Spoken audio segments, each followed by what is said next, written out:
Yes, ikaze nanone inshuti bakunze bacu hano kuri News Lab TV. Reka nizere ko muguwe neza aho muherereye mu bice bigiye bitandukanye. Mu minsi ishize Leta Zunze Ubumwe za Amerika zafatiye ingabo z'u Rwanda RDF ndetse n'abayobozi bakuru bazo ibihano bivugwa ko mu by'ukuri ngo ingabo z'u Rwanda ndetse n'abayobozi barwo bashyigikira umutwe wa M23. Kuwa mbere tariki 2 Werurwe nibwo Amerika yagize icyayifata ibyo bihano bifatira RDF n'abayobozi bayo barimo umugaba mukuru w'ingabo z'u Rwanda General Mubaraka Muganga, umugaba mukuru w'ingabo zirwanira ku butaka Major General Vincent Nyakarundi, umuyobozi wa diviziyo ya gatatu y'ingabo z'u Rwanda Major General Rukika Rusesi ndetse n'umuyobozi w'ingabo z'umutwe udasanzwe Brigadier General Gashugi Stanislas. Ntago ari byo nshingo ngarukeho, ahubwo ahangaha Amerika ishinja u Rwanda, ishinja RDF n'abayobozi bayo gutera inkunga, guhugura ndetse no kurwana ifatanyije n'umutwe witwaje intwaro M23. Ni ibintu guverinoma y'u Rwanda mu itangazo yise isohora isubiza kuri biriya bihano.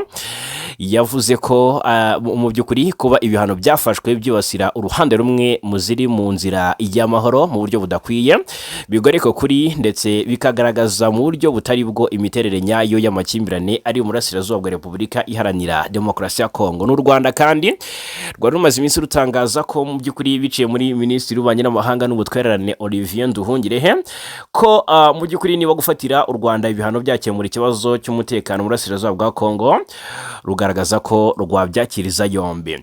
Kinshasa rero nayo yahawe umukoro ndetse ihabwa ubutumwa, igenerwa ubutumwa igomba kwitaho cyangwa se gutega amatwi binyuze muri Jimmy Rich, ni perezida wa komisiyo y'ububanyi n'amahanga muri United States. Ni umusenateri rero yashigikiye cyane ibihano Amerika yafatiye u Rwanda ngo kubera ikibazo cy'intambara mu burasirazuba bwa Kongo. Avuga ko ubuyobozi bwa Donald Trump ngo hamwe na Minisitiri w'Ububanyi n'Amahanga Marco Rubio bwahinduye uburyo Amerika yitwaramo muri ako karere, iva ku kuyobora bucece ijya ku gufata ibyemezo bifatika. Ni ibihano byafatiwe Rwanda Defense Force n'abayobozi bane bakuru kugira ngo rero ngo ayo masezerano na Washington yubahirizwe. Rich avuga ko ngo mu by'ukuri ngo utazubahiriza ayo masezerano azahura n'ibihano bikomeye kurushaho. Yanasabye u Rwanda na M23 guhagarika ibikorwa bya gisirikare no kuva mu duce dukikije umujyi wa Uvira. Yanabwiye kandi leta ya Kongo na FARDC muri rusange ko badakwiye gukomeza gushaka gutsinda ikibazo mu buryo bwa gisirikare gusa, ahubwo ko bagomba no kubahiriza agahenge k'intambara no gukorana n'abafatanyabikorwa mpuzamahanga mu buryo bugiye butandukanye. Ntabwo ari icyo nje ngo tugarukeho, ahubwo noneho reka turebere hamwe ibitangazwa n'uyu Mubirigi Alain Deste. Yabikomojeho ariko kandi agira n'icyanenga Perezida Felix Antoine Tshisekedi wa Repubulika ya Demokarasi ya Kongo, ufite ubutegetsi bukembangwa n'abatari bake uretse na M23 bahanganye cyangwa se u Rwanda bashyamiranye. Ariko mu by'ukuri reka turebera hamwe ibiri kuvugwa na Alain Deste wabaye umusenateri w'Ububirigi, wanenze uburyo Leta Zunze Ubumwe za Amerika zafatiye ibihano igisirikare cy'u Rwanda na bamwe mu bayobozi bakuru b'ingabo, kandi ngo yagakwiye kubifatira Repubulika ya Demokarasi ya Kongo. Ku ya 2 Werurwe twabigarutseho ndetse n'ubu tukomeje kubigarukaho mu makuru yacu agiye atandukanye. Ubwo muri inkuru turanarebera hamwe ingaruka bigaragazwa ko hari hafi ya ntazo ingabo z'u Rwanda zizagirwaho n'ibi bihano bya Leta Zunze Ubumwe za Amerika, bitewe n'impamvu zirenze imwe tuza kugarukaho muri aya makuru. Ni ibihano byo mu rwego rw'ubukungu, aho abafatiwe ibihano baba badafite uburenganzira ku mitungo yabo iri muri Leta Zunze Ubumwe za Amerika cyangwa se igenzurwa n'umuntu uri muri Amerika, kuko ihita ifatirwa ikajya mu maboko y'ibiro bya Amerika bishinzwe kugenzura umutungo mu mahanga, OFAC cyangwa se Office of Foreign Asset Control. Ndetse kandi abafatiwe ibihano barimo umugaba mukuru w'ingabo z'u Rwanda General Mubaraka Muganga, barimo Major General Vincent Nyakarundi, hari ubwo n'umugaba w'ingabo zirwanira ku butaka, hari mu by'ukuri n'umuyobozi w'umutwe udasanzwe mu ngabo z'u Rwanda Brigadier General Gashugi Stanislas, n'umuyobozi wa diviziyo ya gatanu y'ingabo z'u Rwanda Major General Rukika Rusesi. Mu butumwa ubwo ariko si bo gusa kuko ndetse na RDF nk'urwego muri rusange.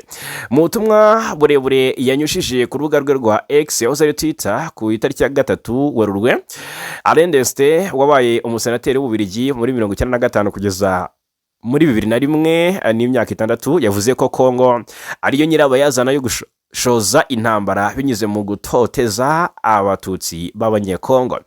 Yongeyeho ko Amerika itagakwiye kuba yarafatiye u Rwanda ibihano. Ati ni Repubulika ya Demokarasi ya Kongo yagakwiye gufatirwa ibihano, ntabwo ari u Rwanda. Yakomeje avuga ko nubwo hashyizwe umukono ku masezerano atandukanye harimo n'icyemezo cy'ibihumbi 2773 cy'akanama k'umutekano ka Loni, Kongo yanze kwitandukanya n'umutwe wa FDLR ugizwe n'abajenosideri basize bakoze jenoside yakorewe abatutsi mu Rwanda muri Mata 1994. Yongeraho ko Kongo ikomeje gushyigikira kandi igatera inkunga imitwe yitwaje intwaro ya Wazalendo igakwirakwiza iterabwoba. Yanavuze ko Repubulika ya Demokarasi ya Kongo inakoresha abacancuro b'abanyamahanga mu bikorwa byo kwica abaturage bayo bwite, aho yagaragaje uburyo ibisasu bigabwa ku basivile mu bice bya Minembwe bimaze amezi menshi bikorwa nta nkomyi. Ati uko bigaragara intego ni ukugaba ibitero ku Rwanda. Perezida Felix Tshisekedi yamunzwe na ruswa nyinshi ndetse n'uburyo igihugu ayoboye icyo Repubulika ya Demokarasi ya Kongo cyaje ku mwanya w'163 mu bihugu 142 ku rutonde ngarukamwaka rugaragaza uko ibihugu bihagaze ku bijyanye na ruswa. Akomeza agira ati akomeje gutuma abaturage be baguma mu bukene bukabije, nyamara igihugu gifite umutungo kamere mwinshi ahugijwe no gushaka gutsinda intambara na M23 nubwo igisirikare cye kitagaragaza ubushobozi bwo kuyitsinda. Uyu munsi ari kwifashisha indege zitagira abapilote zirimo gukoreshwa n'abacancuro kugira ngo agabe ibitero bidatoranyije ku basivile. Aha niho ahera asaba Amerika kuba rwose ngo kuba maso ku cyemezo yafatiye ingabo z'u Rwanda n'abasirikare bane bakuru mu ngabo za RDF. Agira ati Amerika kanguka bamaso. Uyu ni Alain Dexter.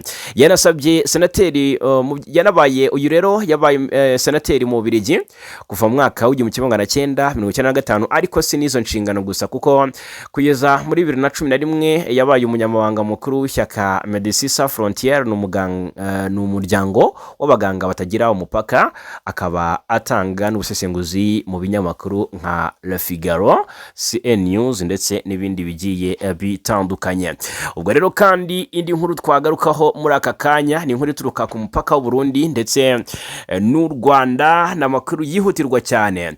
Imirambo ibiri y'imbonerakure zo mu Burundi yagaragaye ku mipaka ihuza iki gihugu cy'u Burundi ndetse n'u Rwanda. Ngira ngo musanzwe mubizi ko imbonerakure ni urubyiruko rwo mu ishyaka CNDD-FDD riri ku butegetsi rukunze rumeze ni nka Wazalendo muri Repubulika ya Demokarasi ya Kongo. N'urubyiruko ruhabwa byose nkenerwa, ruhabwa ibikoresho byaba bya gisirikare n'ibikoresho gakondo ngo rukore jenoside, rwice, rukora ibikorwa by'ubugizi bwa nabi. Rumaze iminsi rero rwicuma rwigira ku mipaka ihuza iki gihugu cy'u Burundi n'u Rwanda mu rwego rwo gutera u Rwanda no kurungabanyiriza umutekano. Habonetse amakuru rero avuga ko ngo imirambo ibiri y'abasore babiri niyo yavumbuwe mu gitondo cyo kuri gatatu ushize tariki 4 Werurwe mu mudugudu wa Ngoma. Ni Ngoma muri zone ya Rubona, ni muri komini Mugina, ni intara ya Bujumbura ni mu burengerazuba bw'u Burundi. Aka gace kakaba gaherereye hafi y'umupaka n'u Rwanda, hafi yo mu karere ka Bweyeye. Abakorera kubisanyijwe n'inzego z'ubutegetsi bw'ibanze aravuga ko aba bantu bombi bishwe ari imbonerakure. Uru rubyiruko rwa CNDD-FDD ni ishyaka riri ku butegetsi mu Burundi. Nk'uko ayo makuru abivuga, aba basore baba baricishijwe inkoni n'impiri, bakubiswe cyane cyane ku mutwe. Abayobozi b'inzego z'ibanze banakomeje bakomoza ku ruhare bakekwagaho mu bikorwa by'amagendu byambukiranya imipaka mu bucuruzi. Byavuzwe rero bakoreraga magendu harimo n'ibinyobwa bikorwa na sosiyete ya Brarudi, nubwo nta yandi makuru yatanzwe. Imiryango yarakaye, abakekwa batungwa agatoki. Reka tubirebera hamwe. Iyi nkuru yashyizwe hanze na Source Media Burundi ngo ikintu abegereye abishwe basanze giteye impungenge cyane ni ukuntu imirambo itajyanywe muri morgue. Bivugwa ko abayobozi bategetse imiryango guhita bajya gushyingura imiryango, ndetse na bamwe mu baturage bo mu midugudu wa Ngoma bavuga ko bazi mu by'ukuri abakekwaho kuba baragize uruhare mu cyo bise ubwicanyi. Barasaba rero ko ngo bafatwa kandi hagatangira iperereza kugira ngo hamenyekane uko ubu bwicanyi bwabaye. Ubwo yasabwaga ibisobanuro kuri iki kibazo, umuyobozi wa komine Mugina yitwa Aniseti Saidi nigeze yemeza cyangwa ngo ahakane aya makuru, avuga ko aya makuru aramutse agaragaye ko ari ukuri, iperereza ryatangira gukorwa kugira ngo hamenyekane ababikoze. Mu ncamake reka mere kuri bitangajwe, M23 remera ko ubundi agace kitwa Kisangani hariya mu ntara ya Chopo birabwo ko M23 yamaze kugerayo mu buryo budasanzwe, na M23 nayo ubwayo yamaze kuba yemeza ko yohereje abakomando hafi ya Kisangani. Hanyuma bimeze bite? Ihuriro Alliance Fleuve Congo M23 naryo ubwaryo ryabyitangarije ko ryohereje abarwanyi kabuhariwe hafi y'ikibuga mpuzamahanga cy'indege cya Bangoka Ikisangani ni muri Repubulika ya Demokarasi ya Kongo kugira ngo bagabe ibitero bya drone. AFC M23 rero yemeje ko ariyo yagabye igitero cya drone kuri iki kibuga cy'indege tariki ya 2 Gashyantare ndetse ni ya 2 Werurwe 2026 igamije gusenya igice cyaho gikoreshwa n'abasirikare ba Repubulika ya Demokarasi ya Kongo n'abafatanyabikorwa babo. Iri huriro ryasobanuye ko ingabo za Kongo n'abafatanyabikorwa bazo bifashisha iki kibuga cy'indege mu gutegura ibitero bya drone ndetse no kubigaba ku birindiro byaryo no ku basivile muri Kivu y'Amajyepfo n'Amajyaruguru. Aho umuvugizi wungirije wa M23 AFC Dr Oscar Barinda ari mu bya politike yatangaje ko iri huriro rifite amatsinda y'abakomando ajya hafi ya Kisangani akagaba ibitero bigamije kuburizamo umugambi wo guhungabanya ibice rigenzura. Dr Oscar Barinda yagize ati: ingabo z'abakomando zigenda amanywa nijoro zijya gukora akazi zarangiza zikagaruka, rero baragiye barakora barangije baragaruka. Iryo terabwoba niryo dushaka guhagarika kugira ngo twubahiriza agahenge dusubire ku meza y'ibiganiro tugere ku mahoro arambye. Ku ya 2 Werurwe 2026 AFC M23 yungutse abarwanyi bashya 1518 batorejwe mu kigo cya gisirikare cya Rumangabo muri teritwari ya Rucuru. Iri huriro risobanura ko abakomando bafite ubumenyi bwihariye bwo kurwana bari mu rugendo aho gushinga ibirindiro bihoraho. Umuyobozi w'ibiro by'umuyobozi mukuru wa AFC M23 Yannick Chisora yaciye amarenga k'abarwanyi bazajya gukora nk'abaherukaga kugaba igitero ku kibuga cy'indege cya Bangoka hariya Ikisangani. Ni M23 yemeza neza ko ifite abakomando hafi ya Kisangani. Ni M23 yemeza neza ko ifite umugambi wo kwegera muri bira bice ikagaba ibitero ku kibuga cy'indege cya Kisangani hariya Bangoka. Ni M23 kandi iri guca amarenga ku rugamba rukomeje muri axes zitandukanye kandi ko izagera ku ntego mu buryo budasanzwe nta kizayikoma mu nkokora. Ni M23 yahagurukanye umujenyi udasanzwe nyuma yo gutakaza Lieutenant Colonel Wiringoma wari umuvugizi mu bya gisirikare. Hanyuma tukivuga kuri Wiringoma nkoze hasi nibutsa ukoze ubwo Nyarwanda bivuga neza ngo ukoze hasi unyibutsa gutora ibuye. Inkuru mamo y'igitero cyahitanye Wiringoma twayimenya hangaha ubwo ibyo Oscar Barinda yakomojeho no ku rufu rwa Wiringoma yaruvuzeho, dore ko murabizi ko Wiringoma kuva yapfa nta muyobozi wa M23 wakamuvuzeho uretse kuba byatangazwa mu matangazo agiye atandukanye.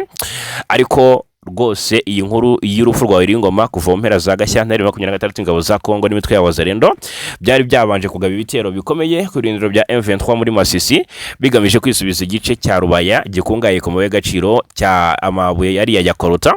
Noneho ejo muri tariki 23 Gashyantare nibwo ofisiye bakuru ba M23 barimo umugaba mukuru w'ingabo w'abarwanyi bayo General Major Sultani Makenga, nibwo Brigadier General Gaceri Musanga, nibwo Colonel Jafet Gakufe, nibwo Lieutenant Colonel Wiringoma n'abandi bari bagiye hariya muri Rubaya kongera murari abarwanyi babo bariyo.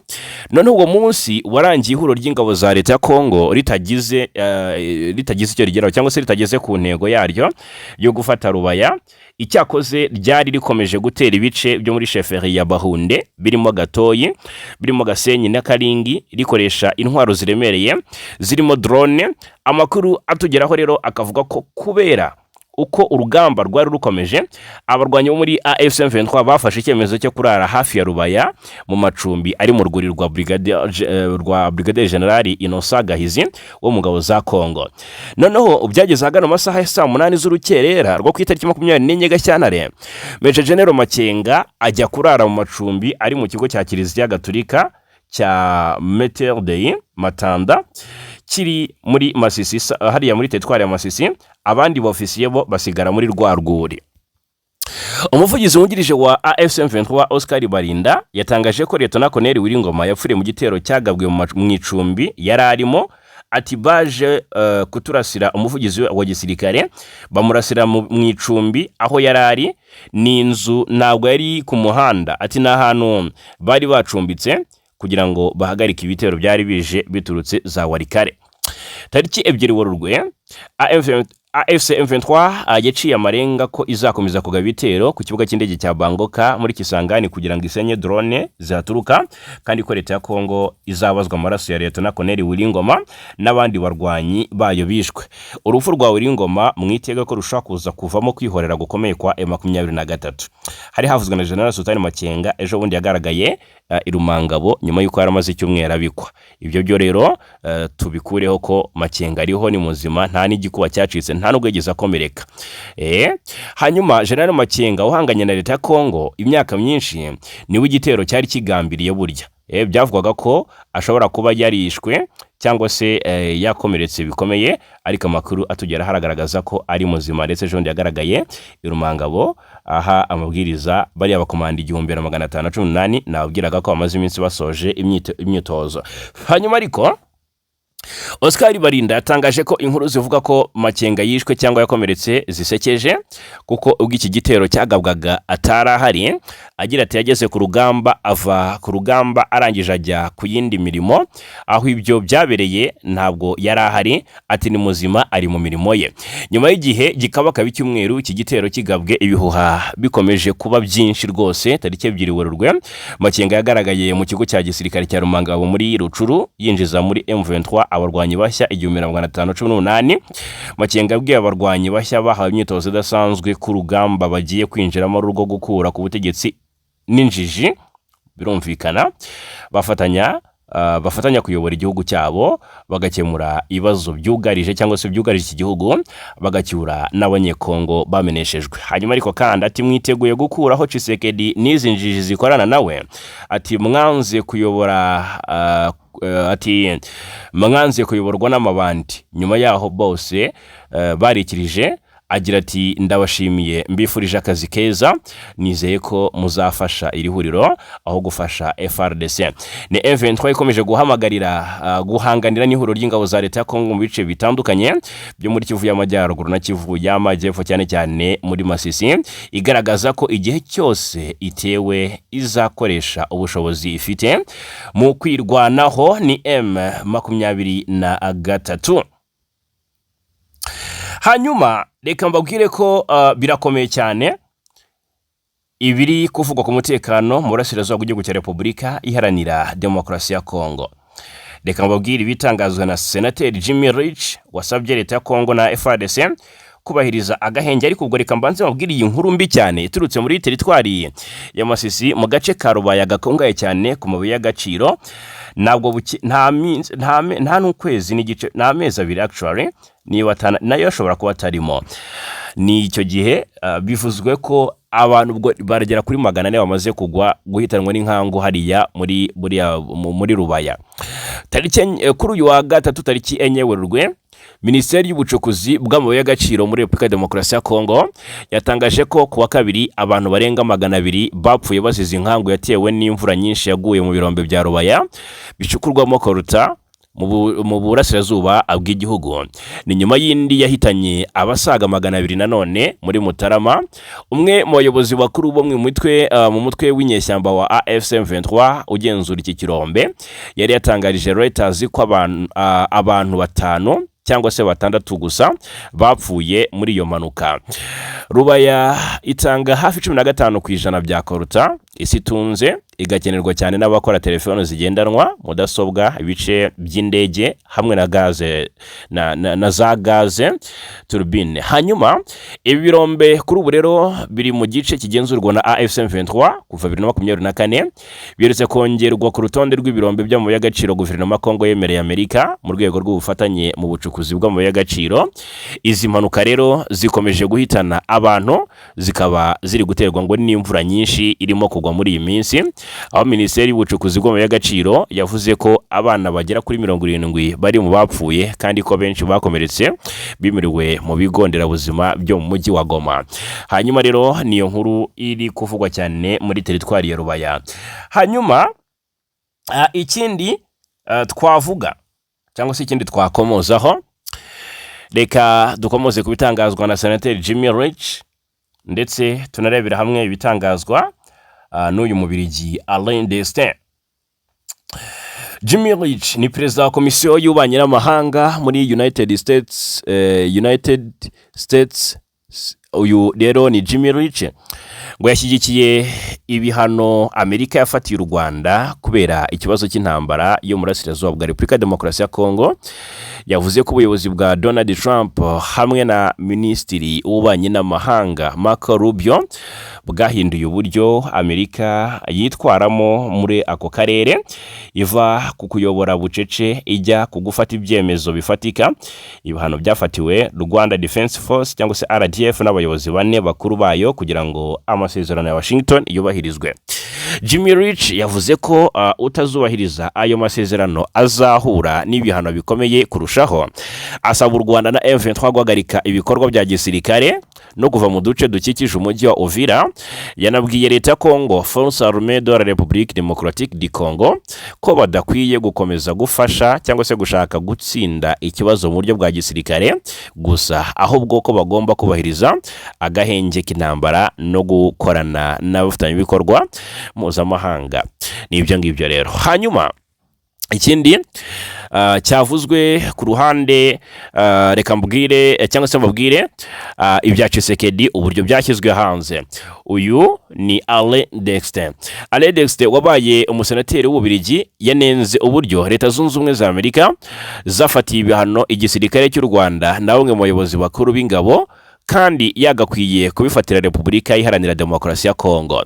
Ku ya 2 Werurwe nibwo Leta Zunze Ubumwe za Amerika zafatiye ibihano RDF n'abasirikare bane ibashinja gufatanya n'umutwe wa M23, ibintu rwamaganye kuva kera.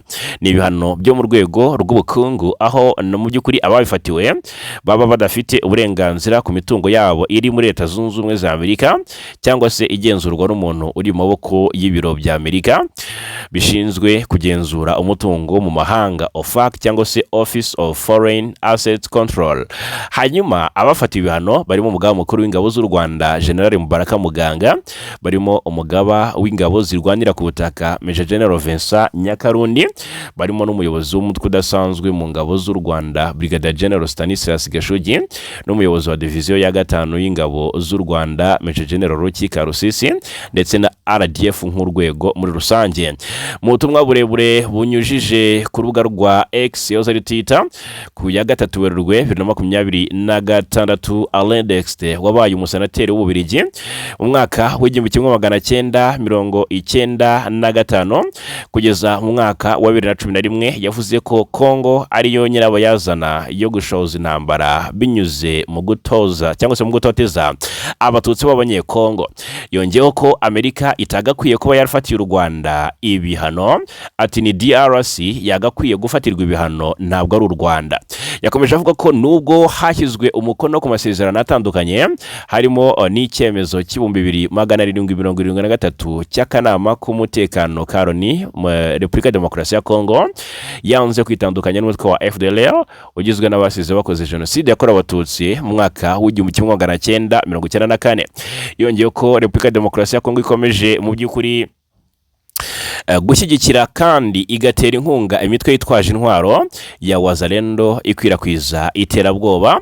Yanavuze ko Repubulika ya Demokarasi ya Kongo inakoresha abacanshuro b'abanyamahanga mu bikorwa byo kwica abaturage bayo bwite, aho yagaragaje uburyo ibisasu bigabwa ku basivile mu bice bya Minembwe bimaze amezi menshi bikorwa nta nkomyi. Ati uko bigaragara intego ni ukugaba ibitero ku Rwanda. Perezida Felix Tshisekedi yamunzwe na ruswa nyinshi ndetse n'uburyo igihugu ayoboye aricyo Kongo cyaje ku mwanya w'163 mu bihugu 182 ku rutonde ngarukamwaka rugaragaza uko ibihugu bihagaze ku bijyanye na ruswa. Hanyuma akomeza agira ati akomeje gutuma abaturage be baguma mu bukene bukabije, nyamara igihugu gifite umutungo kamere mwinshi, ahugijwe no gushaka gutsinda intambara na M23 nubwo igisirikare cye kitagaragaza ubushobozi bwo kuyitsinda. Uyu munsi ari kwifashisha indege zitagira abapilote zirimo gukoreshwa n'abacanshuro kugira ngo agabe ibitero bidatoranyije ku basivile. Aha rero niho ahera asaba Amerika kuba maso ku cyemezo yafatiye ingabo z'u Rwanda n'abasirikare bane bakuru mu ngabo z'u Rwanda RDF. Ati Amerika kanguka bamaso. Alain Dexter yabaye senateri mu Bubiligi kuva mwaka w'1995 kugeza mwaka 2011, aba n'umunyamabanga mukuru w'umuryango MSF cyangwa se Médecins Sans Frontières w'abaganga batagira umupaka. Ukaba rero anatanga ubusesenguzi ku bijyanye ku binyamakuru nka Figaro, CNews ndetse na Causer. Ni Alain Dexter waje akebura Leta Zunze Ubumwe za Amerika ku myanzuro zafashe muri rusange. Hanyuma rero reka mbabwire ko kera kabaye ni inkuru yihutirwa cyane iturutse mu gihugu cy'abaturanyi cy'u Burundi. Inkuru ivuga ko rwose wa munyamakuru kazi yamaze kuba mu by'ukuri afungurwa nyuma y'igihe.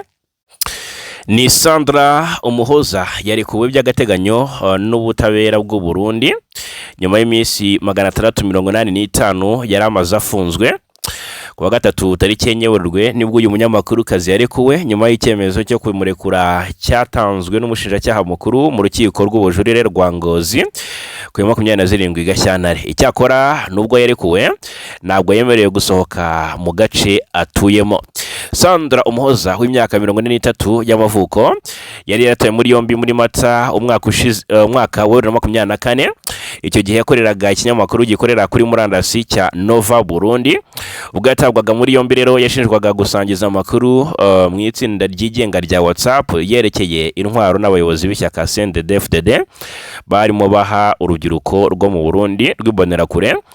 Ifungwa rye ryavuzwe cyane ndetse ryamaganwa n'ibitangazamakuru ndetse n'imiryango yiganjemo iharanira ubwisanzure bw'abanyamakuru.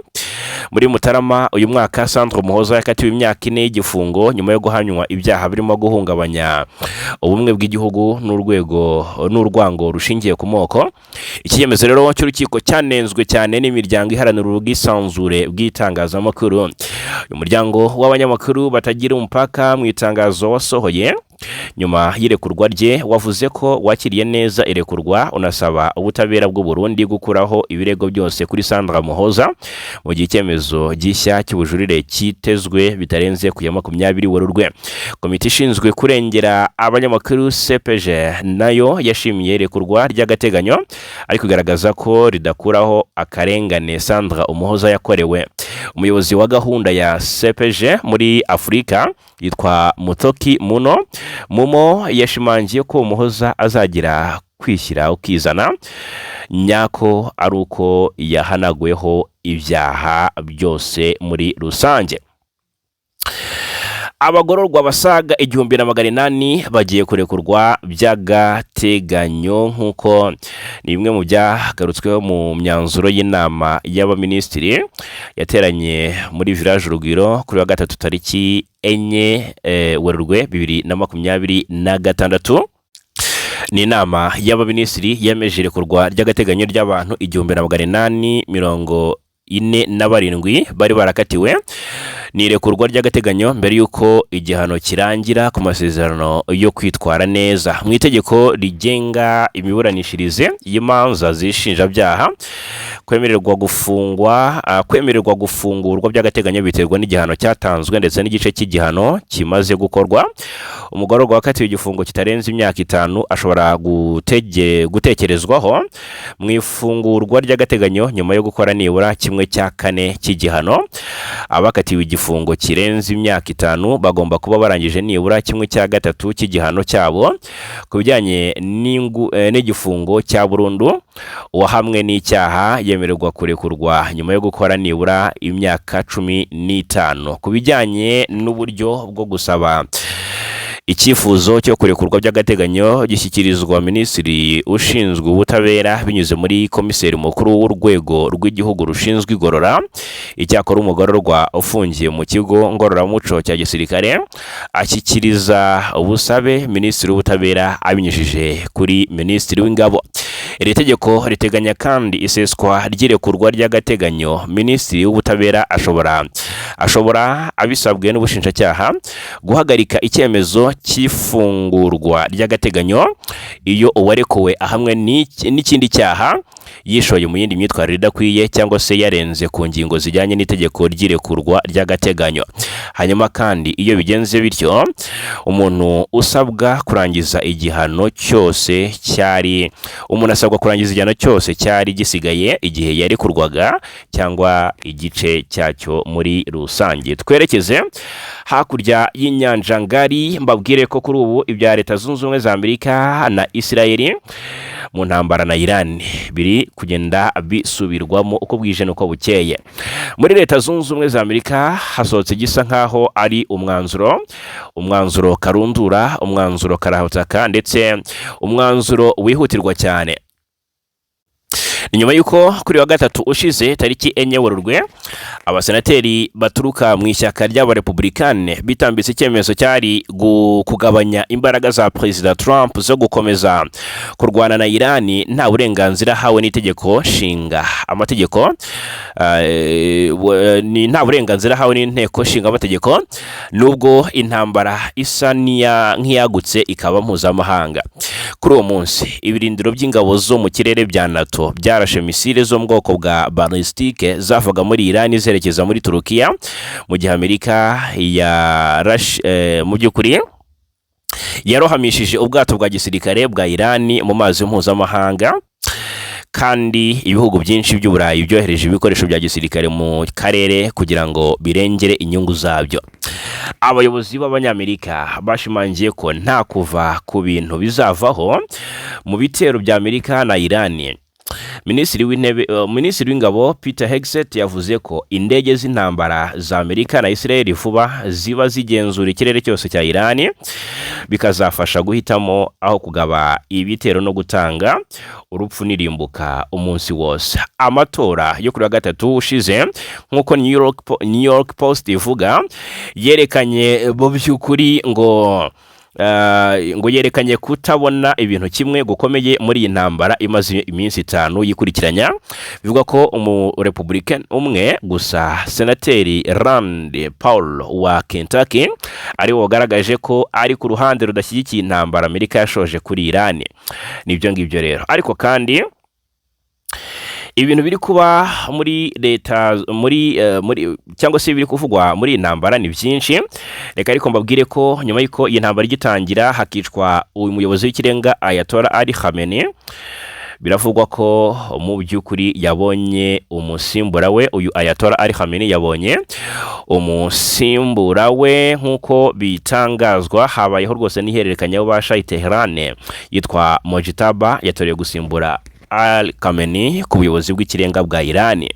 Nk'uko bitangazwa ni mu bihe by'ihungabana rikomeye muri politiki y'akarere ka Tuwayel no ku rwego mpuzamahanga. Haravuga inkuru y'uko umuhungu wa Ayatollah Ali Khamenei witwa Mojtaba Khamenei yatorewe kuba umuyobozi w'ikirenga wa Iran, asimbuye se uherutse kwicwa. Amakuru aturuka mu nzego zitandukanye za politiki n'umutekano muri Iran ariko ko iri hererekanya y'ububasha ryabaye nyuma y'inama zidasanzwe zahuje abayobozi bayobozi bakuru b'iki gihugu barimo n'abagize inteko nshinga amategeko y'abahanga mu by'iyobokamana Assembly of Experts, ari nayo yashinzwe gutora no kwemeza umuyobozi w'ikirenga usimbura nyakwigendera Ayatollah Khamenei. Biravuga ko rero iyimikwa rya Mojtaba Khamenei ryashyigikiwe cyane n'umutwe w'ingabo za Iran uzwi nka Islamic Revolutionary Guard Corps cyangwa se IRGC, umwe mu mitwe ikomeye cyane kandi ufite ijambo rikomeye mu bya politike, umutekano n'ubukungu bw'iki gihugu. IRGC yashinzwe muri 79 nyuma y'impinduramatwara ya Kisilamu yayobowe na Ruhollah Khomeini, igamije kurinda amahame ya Repubulika ya Kisilamu no gukumira ihungabanya ubutegetsi bwayo cyangwa se gukumira icyahungabanya ubutegetsi bwayo. Mu myaka yakurikiyeho rero uyu mutwe wagiye wagura imbaraga ugeraho uba kimwe mu bigize urufatiro rw'ubutegetsi bwa Tehran. Abasesenguzi bemeza ko gushyigikirwa na IRGC ari kimwe mu byatumye Mojtaba Khamenei abona amahirwe akomeye yo gusimbura se, nubwo atigeze agira umwanya uzwi cyane mu buyobozi bwa leta ku mugaragaro. Muri Repubulika ya Kisilamu ya Iran, umuyobozi w'ikirenga niwe ufite ijambo rya nyuma ku byemezo bikomeye by'igihugu birimo igenamigambi rya gisirikare, politiki y'ububanyi n'amahanga ndetse no kugenzura inzego nkuru z'umutekano. Uyu mwanya washyizweho nyuma y'impinduramatwara y'umwaka w'1979 maze utangira gufatwa na Ruhollah Khomeini nyuma y'urupfu rwe mu mwaka w'1989. Yawusimbuyeho na Ali Khamenei wagiye awuyobora imyaka irenga 30, agira uruhare rukomeye mu kuyobora Iran mu bihe by'ibihano mpuzamahanga, intambara z'amarenga ndetse n'ibibazo by'akarere. Aho rero twatwinjiye no mu mateka muri rusange. Ni mu gihe intambara ikomeje, abapfuye baracyari benshi cyane, bari gutumbagira umubare uri kwiyongera. Intambara iri guhuza Iran n'iri huriro rigizwe na Leta Zunze Ubumwe za Amerika ndetse na Israeli irimo gufata indi ntera ikomeye, aho ku munsi wa gatanu wikurikiranya impande zombi zikomeje guhangana zikoresheje intwaro ziremereye zirimo misile zihuta cyane, indege z'intambara zigezweho, drone z'ubwiyahuzi n'intwaro ziri mu mato y'intambara. Imirwano rero yatangiye gukaza umurego kuva tariki 28 Gashyantare, ikomeje guteza impungenge ku mutekano w'akarere kose ku burasirazuba bwo hagati ndetse no ku bukungu bw'isi muri rusange. Amakuru atangwa n'imiryango iharanira uburenganzira bwa muntu agaragaza ko abantu bagera ku 1000 bamaze kugwa muri Iran kuva intambara yatangira, mu gihe ibihumbi by'abaturage bamaze guhunga ingo zabo. Ndetse ku munsi wa gatanu w'imirwano, ingabo za Amerika na Israeli zakomeje kugaba ibitero bikomeye ku butaka bwa Iran, byibanda cyane ku birindiro by'igisirikare, ku bigo by'ubuyobozi bwa gisivile ndetse no mu bikorwa remezo bifitanye isano na gahunda ya Iran yo guteza imbere ingufu za nucleaire. Iran nayo iri gusubiza hifashishijwe misile n'indege zitagira abapilote zizwi nka drone, igamije ibikorwa by'abanyamerika n'abafatanyije mu bihugu bitandukanye byo mu karere. Mu bihugu byamaze kuraswaho rero harimo Leta Zunze Ubumwe z'Abarabu, United Arab Emirates, harimo Arabia Saudite, Qatar, Iraq, Bahrain na Kuwait, aho hari ibirindiro bya gisirikare by'abanyamerika. Tariki 3 Werurwe, ibitero bya Iran byari byakajije umurego ku buryo Amerika yafashe icyemezo cyo gufunga by'agateganyo ambasade zayo ziri mu bihugu bya Arabia Saudite, Liban ndetse na Kuwait. Abaturage bayo bari muri ibyo bihugu basabwe kubivamo byihuse bakoresheje indege zitwara abagenzi. Tariki 4 Werurwe, Iran yagerageje kurasa misiri igana muri Turukiya, bituma iki gihugu kibi cyambere mu muryango wa NATO kigeragejweho ibitero muri iriya ntambara. Umuvugizi w'ibiro bya Perezida wa Turukiya yitwa Fahrettin Altun yatangaje ko iyo misile yaturutse muri Iran ikanyura mu kirere cya Iraq na Syria mbere yo kugerageza kwinjira muri Turukiya. Yavuze ko yahanowe n'ingabo za Turukiya ikiri hafi y'intambara ya Hatay, hafi y'intara ya Hatay iri mu majyepfo y'iki gihugu. Umuvugizi wa NATO yitwa Alison Hart yamaganye icyo gikorwa, avuga ko ari ubushotoranyi bushobora kwagura iyi ntambara ku rwego mpuzamahanga. Yemeje ko ibihugu bigize NATO bihagaze inyuma ya Turukiya kandi ko ubwirinzi bw'uyu muryango bwakajijwe kugira ngo hakumirwe ibitero by'indege cyangwa se misile. Imibare itangazwa na Minisiteri y'Uburezi ya Iran iragaragaza ko abapfuye harimo n'abanyeshuri 168 bigaga mu ishuri ribanza riri mu mujyi wa Minabo. Ubu rupfu rero rw'aba bana rwateje impaka zikomeye ku rwego mpuzamahanga, aho Iran ishinja Amerika na Israel kwibasira abasivile. Minisitiri w'ingabo wa Amerika Peter Hegseth yatangaje ko ingabo za Amerika zitagambiriye kwica abasivile, ariko yemera ko hari gukorwa iperereza kugira ngo hamenyekane icyateye uru rupfu. Ati ntitugamije kwibasira abasivile, turimo gukora iperereza ryimbitse kugira ngo tumenye icyabaye nyirizina. Uyu mugabo mukuru w'ingabo za Amerika General Dan Kane yatangaje ko imbaraga za Iran mu kugaba mu by'ukuri ibitero zagabanutse cyane kuva intambara yatangira. Avuga ko misile Iran yarasaga mu karere yagabanyutseho 46%, naho ibitero bya drone bikagabanukaho 73%.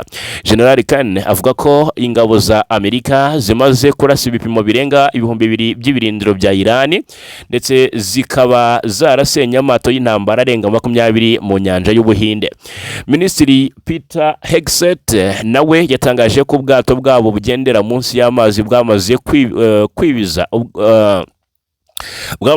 ubwato bw'intambara bwa Iran bwitiriwe General Qasim Soleimani wahoze ayobora umutwe w'ingabo zidasanzwe za Iran IRGC. Yavuze ko kandi iyi ari intsinzi ikomeye cyane ko Soleimani yishwe n'ingabo za Amerika mu mwaka w'2020. Igisirikare cya Israel cyatangaje ko kuva ku ya 28 Werurwe kugeza ku itariki 3 kuva ku ya 28 Gashyantare kugeza ku itariki 3 Werurwe cyamaze kurasa ibisasu birenga 5,000 ku butaka bwa Iran mu gikorwa cya gisirikare cyiswe Roaring Lion. Iyi operation igamije gusenya ibirindiro byose Iran ishobora gukoresha mu guhungabanya umutekano wa Israel ndetse n'abanyamerika muri rusange. Ku itariki 4 Israel yatangaje ko Iran yifatanyije n'umutwe witwaje intwaro wa Hezbollah ukorera muri Liban bagabye igitero cya mbere gihuriweho ku butaka bwa Israel, bituma abaturage basabwa kujya mu bwihisho. Hezbollah yinjiye muri iyi ntambara ku itariki 2 Werurwe ivuga ko igamije guhorera abayobozi ba Iran bishwe na Amerika na Israel, barimo umuyobozi w'ikirenga Ayatollah Ali Khamenei. Iyi ntambara iri no kugira ingaruka zikomeye ku bukungu mpuzamahanga, cyane ku isoko rya petrol. Umuyoboro wa Hormuz unyuramo igice kinini cya petrol icuruzwa ku isi warahungabanye cyane kubera ibitero. Ikigo Kepler gikora ubutasi ku ngendo z'ubwato mu nyanja cyatangaje ko ingendo z'ubwato butwara petrol muri uyu muyoboro zagabanutseho 90%. Ibi byatumye ibiciro bya petrol ku isoko mpuzamahanga byiyongera cyane, aho akagunguru kamaze kurenga amadolari y'Amerika 80. Ibintu bishobora gukomeza kuzamuka mu gihe iyi ntambara yakomeza gufata intera. Abasesenguzi mu bya politiki mpuzamahanga bakavuga ko niba Turukiya cyangwa se ibindi bihugu bigize NATO byakomeza kugerwaho n'ibitero bya Iran, bishobora gutuma uyu muryango winjira mu ntambara ku mugaragaro. Ibi byatuma intambara y'akarere ihinduka intambara mpuzamahanga ishobora kugira ingaruka zikomeye ku isi yose, mu gihe ibiganiro bya diplomasi bitaragaragara ko bishobora guhagarika iyi mirwano. Impande zombi zikomeje gutangaza ko zizakomeza kurwana kugeza zigeze ku ntego zazo za gisirikare n'umutekano. Hanyuma bikavugwa neza ko kandi muri iyi ntambara ikomeje kubica bigacika muri aka kanya, hari bimwe mu biri kugenda byangirika mu buryo budasanzwe, ndetse hari kugenda hashyirwa hanze ibisa n'ibyegeranyo. Hari kuvugwa n'ibikoresho by'ingenzi byasenywe mu gikorwa cya gisirikare cyitondewe ngo cya Israel. N'ingabo za IDF, Israel Defense Force, zatangaje ko zagabye igitero gikomeye kibasiye ibikorwa by'ingenzi byari bigize gahunda ya misile ziraswa kure za Iran, ikizwi nka long range missile. Ibi bikorwa bya gisirikare byibanze cyane ku gusenya ibikorwa by'ingenzi byifashishwa mu kurasa izo misile ndetse no mu kwirinda ibitero by'indege. Nkuko ubuyobozi bwa IDF bwabitangaje, muri icyo gikorwa hasenywe imashini nyinshi zirasa misile, ikizwi nka missile launchers, ndetse n'uburyo bwo kwirinda ibitero byo mu kirere air defense system byari byashyizwe mu duce twafatwaga nk'ahashyira mu kaga indege z'ingabo z'ikirere za Israel. Ubuyobozi bwa IDF bwavuze ko icyo gikorwa cyateguwe mu buryo bwitondewe kandi kigamije kugabanya ubushobozi bwa Iran bwo kugaba ibitero bya misile bishobora kugera kure ndetse no kurinda indege zayo ziri mu bikorwa bya gisirikare mu karere muri rusange. Abasesenguzi mu bya gisirikare baravuga ko Israel imaze igihe igaragaza impungenge zikomeye ku bijyanye n'ikorwa n'ikwirakwizwa ry'intwaro za nucleaire za misile ndetse n'intwaro za Iran, cyane cyane izishobora kugera kure. Israel ivuga ko rero izo misile zishobora gushyira mu kaga umutekano wayo no wabagenzi bayo mu karere ka Tuwayel yo hagati. Yes, ngayo nguko rero reka mbashimire cyane kubana natwe muri aya makuru yo muri aka kanya 5 kuri 5 hano kuri News Lab TV. Turakomeza kubana, iyi ni News Lab, ngende Fagika yinamura. Mbibutse nanone ko aya ari nayo mahitamo yanyu meza.